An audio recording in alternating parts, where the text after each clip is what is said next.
Chris arrived in Australia around 1987, the youngest of 3 children in a family based in Canberra, Australia's capital. Canberra is unique as the only city in the country that was planned and built from scratch. His parents divorced when he was 16, a separation that seemed amicable and mutually agreed upon, prioritizing the well-being of their children to minimize trauma, which initially appeared to be successful. During this time, Chris found solace and expression in music, forming close bonds with his friends. After finishing high school, he pursued his passion for music at the National University of Australia. It's worth noting that since his teenage years, Chris had been involved in punk and heavy rock bands as a guitarist and drummer. However, the financial stability that music often fails to provide likely led him to seek employment in the local hospitality sector, where he was fortunate to find work.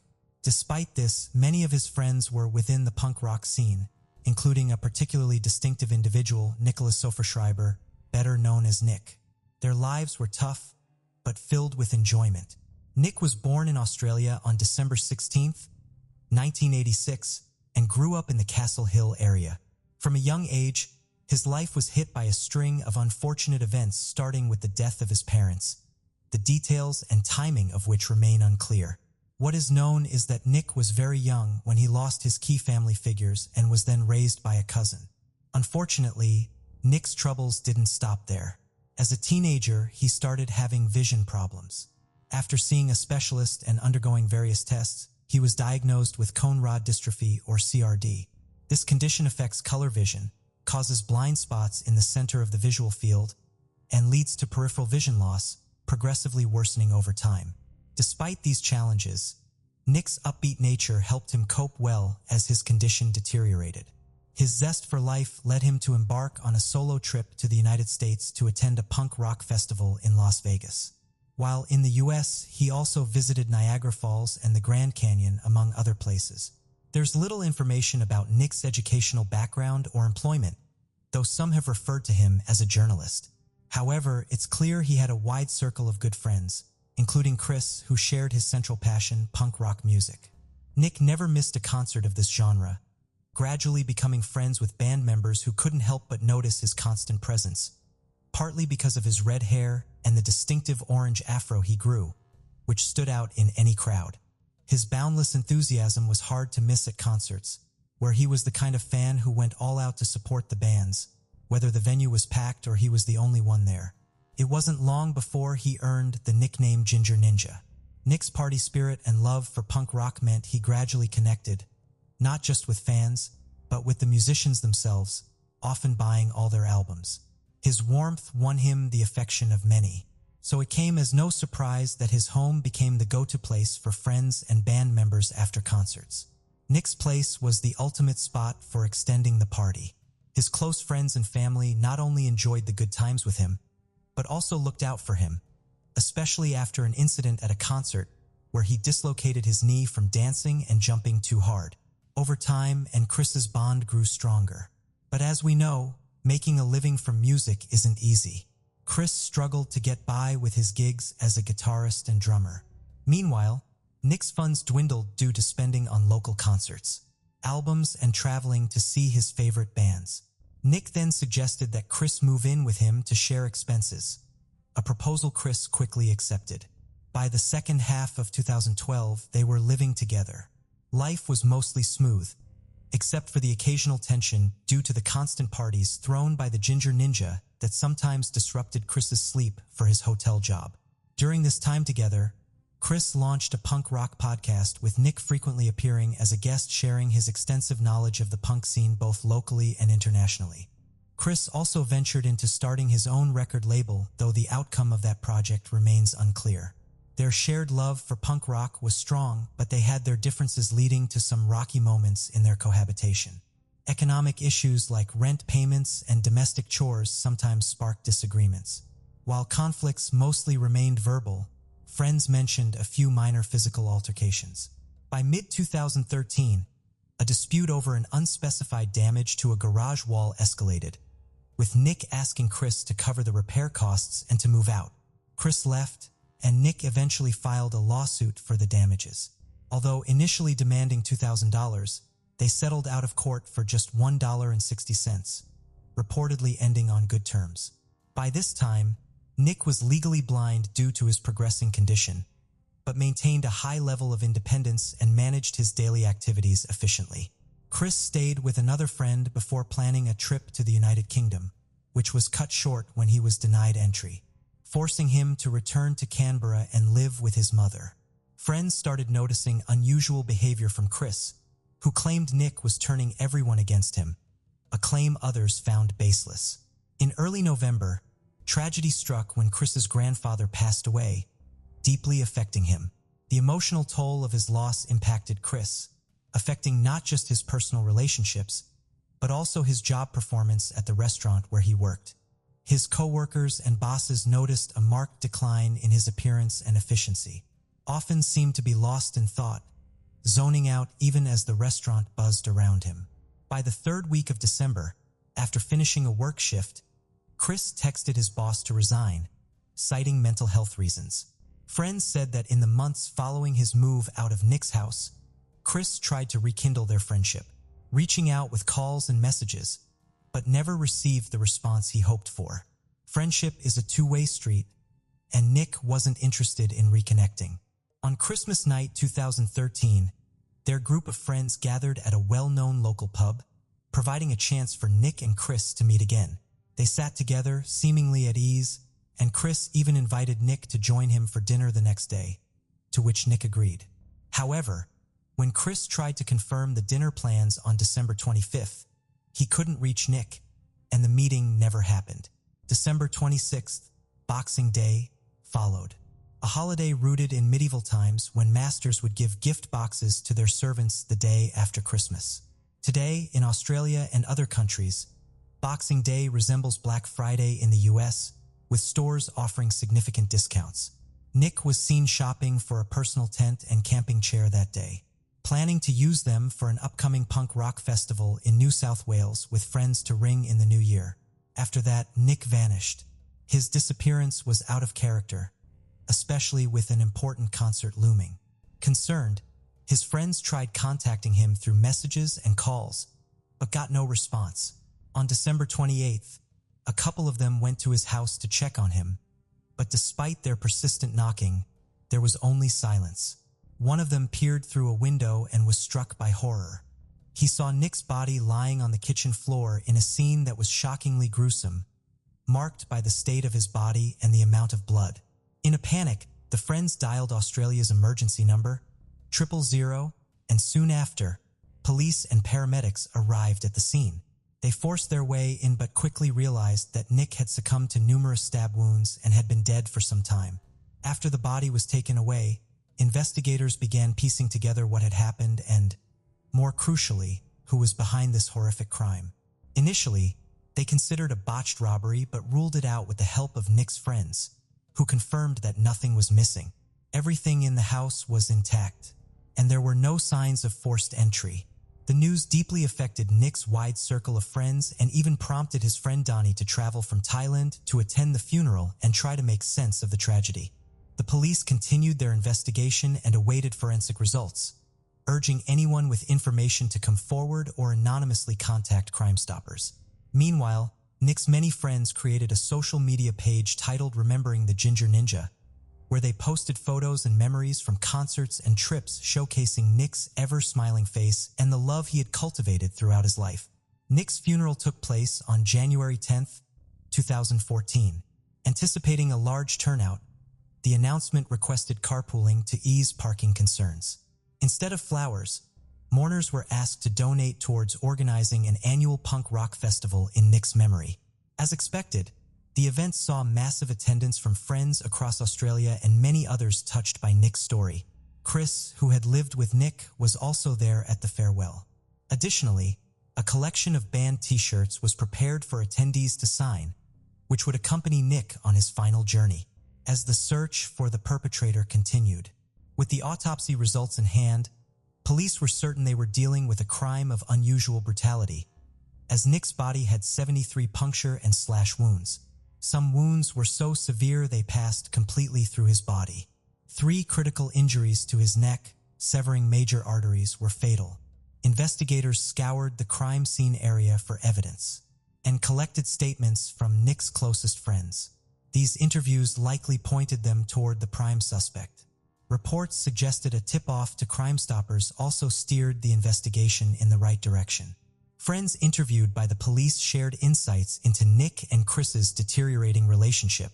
After Chris moved out of Nick's house, he tried to mend their friendship, but Nick was hesitant to reconnect. During the investigation, it emerged that Chris's behavior had become erratic. He would sometimes zone out, making conversations difficult, and he would repeat things already discussed. Significantly, it was revealed that Chris had mental health issues and had stopped taking his medication in the months leading up to the crime. Friends also mentioned Chris was inquiring about the progress of the investigation, urging them to share any information they might have. Chris himself was interviewed by police and claimed he last saw Nick from a distance on Boxing Day while making purchases in a store, and they did not speak. When asked about his activities later that night, he said he was feeding his cat, or a neighbor's cat, according to some accounts. Chris's mother had been worried about him in the months before the incident and had contacted the mental health service treating her son to express her concerns. His therapist noted Chris's moodiness, avoidance of eye contact, distraction, and refusal to take his medication. In late January 2014, officers visited a property owned by Chris's family in New South Wales. The search involved police divers and emergency service members, leading to the discovery of items that became key forensic evidence in the case. By mid-February 2014, weeks after the incident, police arrested Cripps as the prime suspect in Nick's death. He was charged on February 15, 2014, pleading not guilty due to mental impairment. This was just the beginning, and the trial would be delayed as prosecutors requested more time to prepare their case.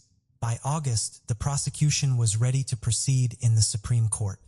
But the case didn't reach the higher court until the end of 2015. In the interim, Chris underwent regular evaluations by mental health specialists who diagnosed him with schizophrenia and prescribed medication. The prosecutor argued that Chris had harbored resentment and a sense of isolation from their shared friend group, driven by Nick's supposed influence. She claimed that on Boxing Day, Chris had seen Nick shopping from afar but didn't approach him. Later that night, Chris took 2 knives to Nick's house, was let in, and then attacked Nick in the kitchen in a fit of rage and revenge. The assault was so fierce that one knife broke, but Chris continued with the other, inflicting 73 wounds. He then took the weapons, a tent, and chairs Nick had bought, drove to a family property, and attempted to burn the blood-stained clothes and knives.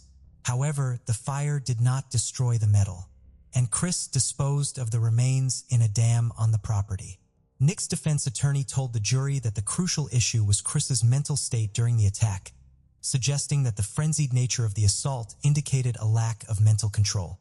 The prosecution countered, highlighting Chris's lies to the police and noting he never mentioned hearing voices compelling him to kill Nick until after the crime, suggesting it was a strategic defense move.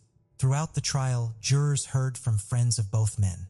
They described Chris's blame on Nick for social rejection within their music-loving circle. Witnesses at the trial also recounted Chris's odd behavior at the victim's wake and described him as socially awkward, prone to making bizarre statements and asking peculiar questions. Witnesses claimed to have seen Chris at concerts after the incident, noting a significant decline in his ability to communicate. A childhood friend testified that after the police searched Chris's home, he received desperate calls from Chris, who claimed he was going insane alone. In an unusual move during the trial, jurors were given iPads to view the knives used in the attack and the autopsy photos of Nick, exposing them to the gruesome evidence. Testimonies from mental health experts who had treated Chris were particularly striking. One expert noted that Chris was guarded and seemingly withheld information during an interview post-crime. It was revealed that Chris had been diagnosed with psychotic depression in 2011, but had stopped taking his medication a few months before attacking Nick. Another expert shared that Chris had been hearing voices and believed he was under surveillance by supposed criminal gang members, whom he referred to as observers, capable of mind reading. Chris claimed these observers sent messages indicating that Nick had hired a hitman to kill his family members.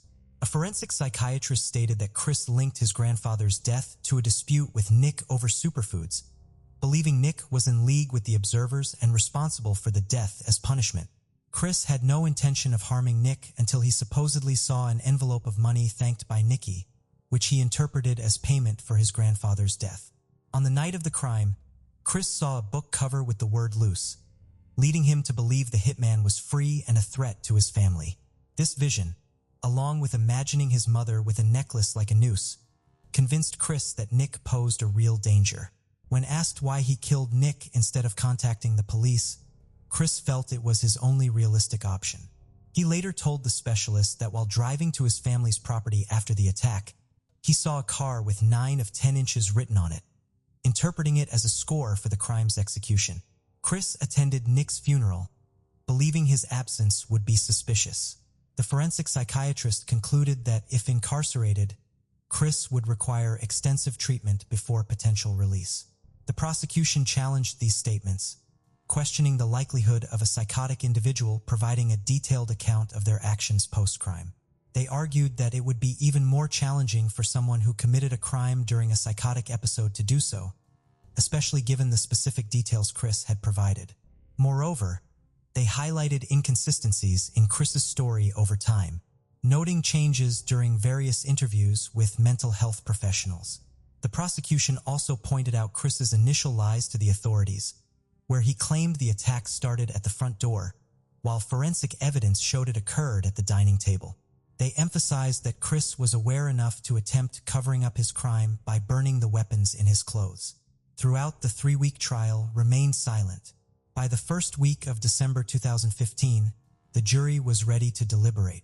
The judge outlined their options: guilty of murder, not guilty by reason of mental impairment, or guilty of manslaughter due to diminished responsibility. After 2 days, the jury found Chris guilty of manslaughter due to diminished responsibility. Nick's family and friends felt a sense of relief at the verdict, though sentencing would wait until February 2016. During the sentencing hearing, a friend of Nick expressed guilt for not being able to protect him and fear at the thought of Chris being free. Nick's cousin, who cared for him after their parents' death, shared her devastation and the heartbreak over the details of his final moments, calling Chris's actions a theft of an innocent, kind, and loving person. The prosecution, noting Chris's ability to mask his symptoms for 2 years, branded him a skilled liar and a community threat, requesting a 20-year sentence, the maximum for the conviction. However, the psychiatrist reported Chris's expressions of remorse and recognition of the tragedy he caused, wishing he had not committed the act. After considering all the arguments, the judge took considerable time to deliberate, ultimately sentencing Christopher Navin to 12 years in prison on May 30th, with a mandatory minimum of 6 years before parole eligibility. Following the decision, Nick's family expressed dissatisfaction, deeming the sentence too lenient and failing to meet their expectations.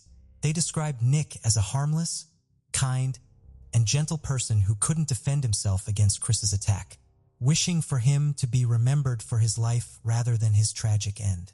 They vowed to keep his memory and dreams alive. Public reaction on social media also echoed this sentiment, with many criticizing the sentence as overly lenient. Considering time already served, Christopher was eligible for early release in 2020, which he reportedly obtained, subsequently living with his parents under a new name, with no further public information available about him. In honoring Nick's dream, his friends successfully organized the first Ginger Fest in 2014, a tribute to the beloved Ginger Ninja. Ginger Fest continued until at least 2018 with significant punk rock band support, keeping alive the memory of a young man who lived and breathed punk rock music, hoping he continued to enjoy it wherever he was.